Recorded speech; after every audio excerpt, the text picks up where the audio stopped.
Hello, investors and traders, and welcome to the weekly market report. I'm AJ Monty, and this is a one-year daily candle chart of the Russell 2000 ETF, ticker symbol IWM.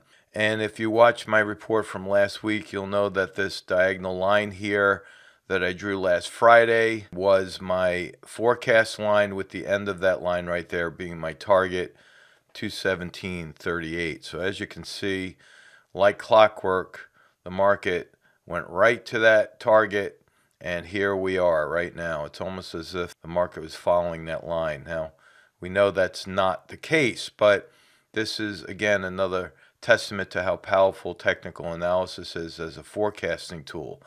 So what does this mean for next week? Well, interestingly enough, if I take a step back, you'll see that we have a key support level down here that is maintaining quite nicely. And as I erase all my forecast lines, you see we hit those, so we don't need those anymore.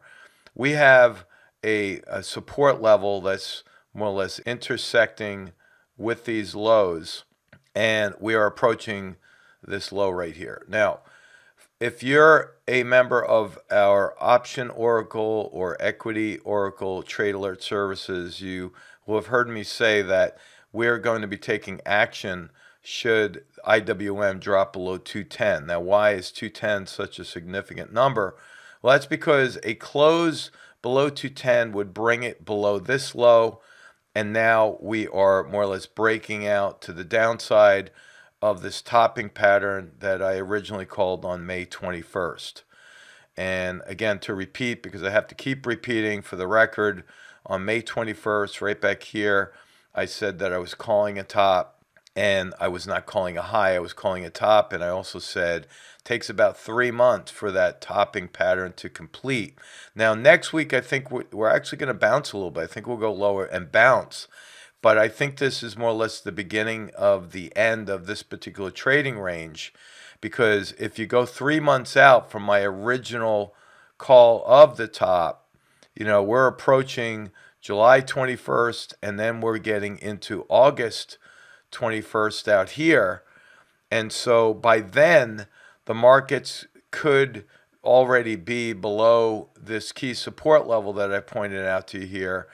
And then what does that mean? Well, it means that the markets are now breaking out, and the former support will start to turn into resistance. And this is a concept that I talk about quite often. It's role reversal. If I go to a weekly chart, you'll see this. Role reversal is when a former support level, once broken, turns to resistance. I'll draw a little line here. Again, support with an S, support. Again, these are all weeks. Each one of these low shadows more or less bounced off of that support. And here is support. If support breaks right here and we go a little bit lower, the support will turn into resistance. And that's why below 210, we're going to be getting out of long positions, especially for the option traders, and we're going full speed ahead, grizzly bear mode to the downside. So we still have time, again, but the sands in the hourglass are quickly falling, and we're running out of that time that so many people have counted on. So what I would say is this is more or less a warning for those who are the buy and hold types to, I'm not telling you get out of cash and liquidate your whole position, at least not yet, but I do believe that it's a good idea to start moving into a position that gives you opportunity on the way down. And therefore, embracing risk management strategy is a really good idea right now. Really good idea. So here's my forecast for next week. I think we're going to go down just a little bit more, and then I think we're going to bounce. Again, a little bit more. We got a slight drop I'm expecting on Monday and Tuesday, but because we have a drop in volume today, I mean, this is a big down day, but it was on lower volume than yesterday, and you can see that the CCI is starting to turn up. So I think we're going to go just a tad lower Monday, possibly Tuesday, and then I think we're going to see a little bit of a bounce there, right? So don't be shocked by that. That bounce doesn't mean, okay, everything's all good now. It just means that, we could be bouncing off of support and we got some bottom fishing going on. but that's going to be my forecast for IWM, giving you a number target for those who are option traders, 219.01. That's IWM. Now, if we look at the S&P 500 right there, we are on our way to that target level. Now, this is different than the IWM because if you notice the volume here, the volume is increasing on the way down, and the oscillators are not turning up at all. In fact, just the opposite.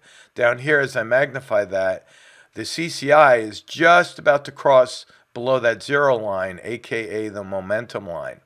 So I think that the S&P is going to wind up lower next week, and all I'm going to do is extend on this right there. I'm going to extend that to the right to give you the angle, but this target right here is going to be a support level, which there as well will be a role reversal. Remember, former resistance broken turns to support too. It goes both ways. So I think we're on our way down here. This is going to be my target for the S&P, 424.4. And then we'll have to see whether or not we continue lower to fill some of these gaps down here. I normally don't go that far out with my line for forecasting, but that's what I am going to put on there for you right now because this is really a topping pattern that's close to completion. So that's SPY. Now, we look at the VIX, which for the most part is inversely related to the S&P. I left this horizontal line up here as a hard line target right there. I'm not doing anything with this line whatsoever because I think we're going to hit that at 2163. I'm just leaving this horizontal line as my target until it hits, and then we'll have to readjust. Notice what's happening in the VIX. Today, this was a red candle at one point, and it looked like, oh boy, okay, VIX is taking another dive lower, but it did an about face. I think investors are very confused about the direction the Fed is heading. I don't think they even know how to control inflation. I think the worst thing, again, this is my personal opinion and professional opinion, I don't think it's a good thing to let inflation just run its course because that could be pretty ugly. And with the state of our world right now, with the COVID variant, the Delta variant coming out, I think this could be a real threat next month. I really do. I mean, we're expecting workers to go back in September, but if this reporting in the media continues to push the panic button on the Delta strain, then we could be in a position where investors say, you know what, I'm not going to take a chance and hold on at this point like I did, last January, February, March. I don't want to go for that roller coaster ride again. So you might have a lot of people just moving the cash as a safe haven until they figure out what they want to do. That in and of itself, the action of moving the cash, could push prices lower. So that's the VIX again, reiterating that target of 2163. All right, now let's go to the diamonds, DIA. Look at that, amazing. It's like the market's following that line. Once again, increase in volume on the way down on guess what? I'm going to magnify that for you. Some of you already know what I'm going to say. That's a bearish engulfing candle. We had a bearish engulfing candle here, and that panned out to the downside in a big way. We have another very pronounced bearish engulfing with increasing volume on the way down, gap below the market.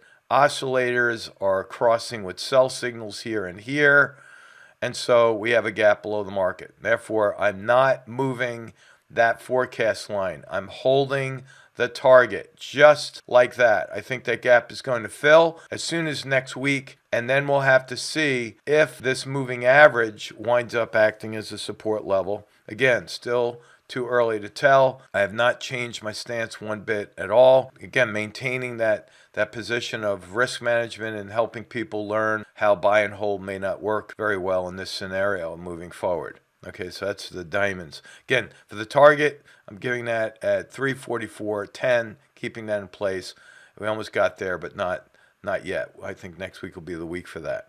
All right, let's take a look at Qs, and then I have one more special announcement to make. The Qs are on the way down. We got the red candle showing up.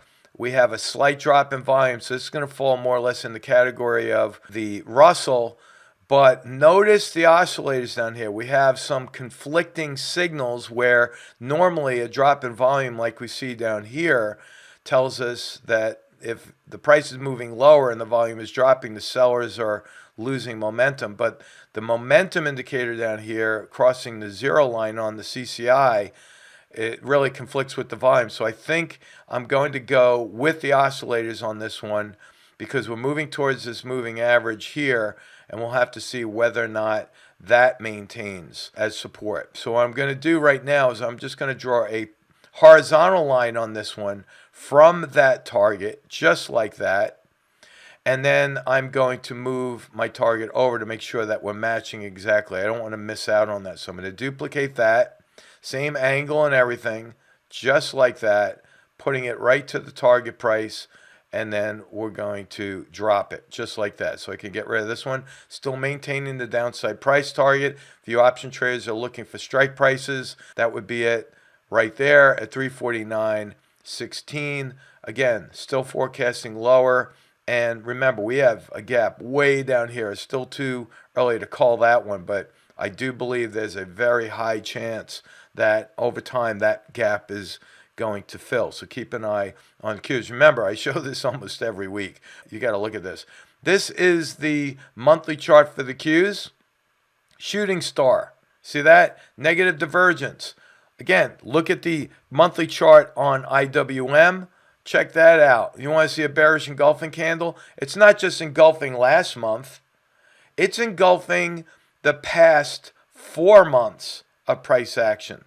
So if you had bought any time over the last 4 months and still holding a long position on those shares, you're losing money.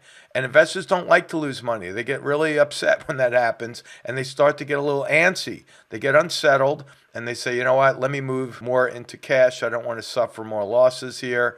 And that's when the dominoes start to fall. Now, I normally don't comment on silver. I'm not going to do this on a regular basis, but I am showing you that we have a very nice pennant / wedge forming in the silver markets. This is the monthly chart, and you can see even though we had a down day today, we have higher lows while the highs continue to maintain horizontally.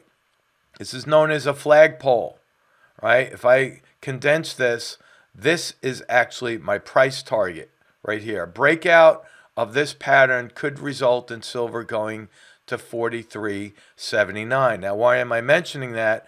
Well, I've been asked by the Market Rebellion folks to put together a series of tweets and social media posts where each week I will be reporting on the silver market and what I'm seeing.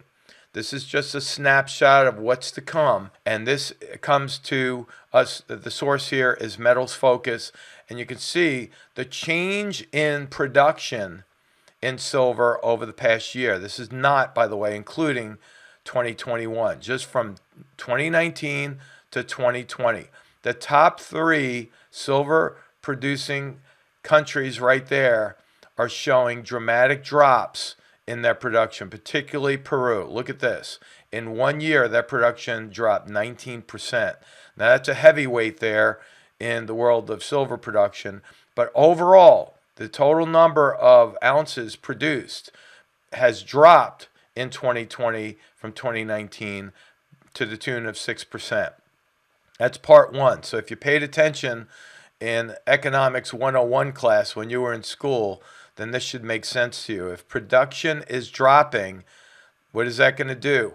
It's going to, again, cut the supply, but we also have to look at demand.